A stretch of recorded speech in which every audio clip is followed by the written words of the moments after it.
Hi, I'm Brian Pappas, and I'm here to tell my ADR as a first career story. I want to start by saying that if you're interested in mediation, it's very important that you keep your day job because I was really lucky in how I got here, and there aren't many jobs out there. And the way to do this is to go to law school, to litigate for 20 or 30 years, then become a judge. That's very helpful. And then you can mediate. And most importantly, you should never listen to anybody who tells you that. And let me tell you why. So I was a first year law student, and like many first year law students, I was depressed. And the depression rate is in the 20% range your second semester of your 1L year, rising to 30% or more for 3Ls.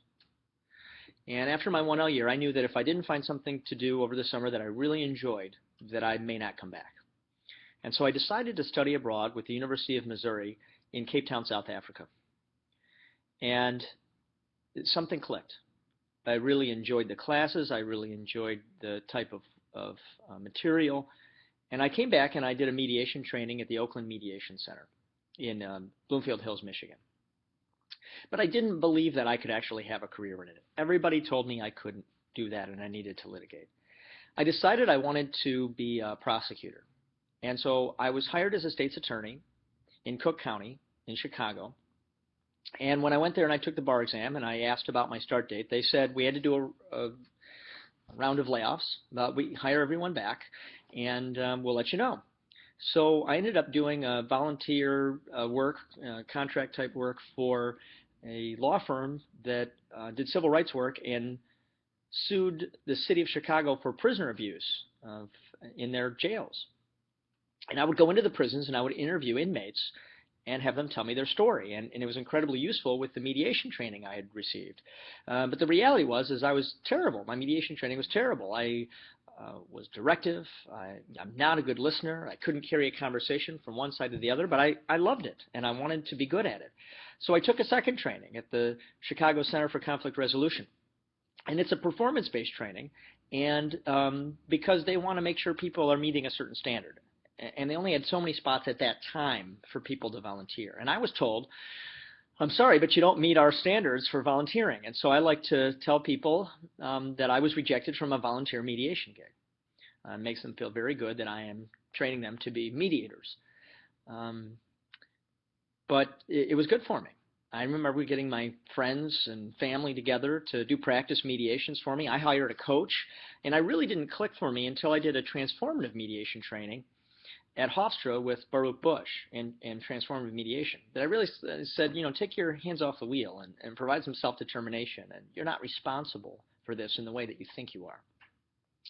I was doing some mediation work, but not through the community center. And but I decided I needed to get some legitimacy, and I wanted to go back to school. And I went back to Missouri to get an LLM degree, a Master's of Dispute Resolution. And as I did that, I also, through people I knew, connected with Mary Bedikian at Michigan State University's College of Law. Mary's been a mentor to me, and she's a great friend. And I said, I'd be happy to do some work for you. I can get credit for it. What do you say? And she said, absolutely, let's do it. So I spent a year living between Chicago, where my now wife lived, and East Lansing, and Columbia, Missouri. Now, for all the Jayhawks out there, I'm finishing a degree in public administration, a PhD at KU.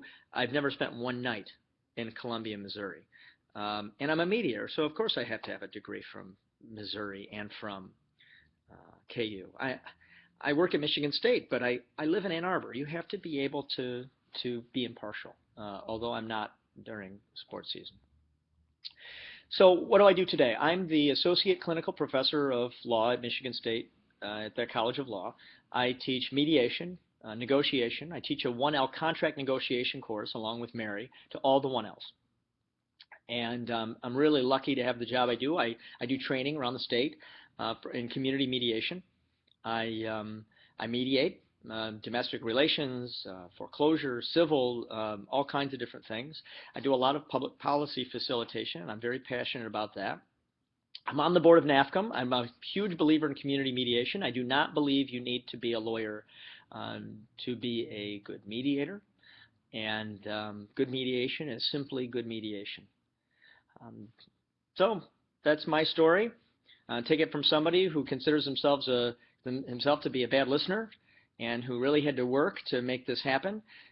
You've got to walk this path to find out what it is, and rejection is simply redirection. So if you like this, be honest about what your weaknesses are and work to address them. And I'm happy to see you along that path, and I want to wish you the best of luck. And Allison, we did it. I actually got this on there.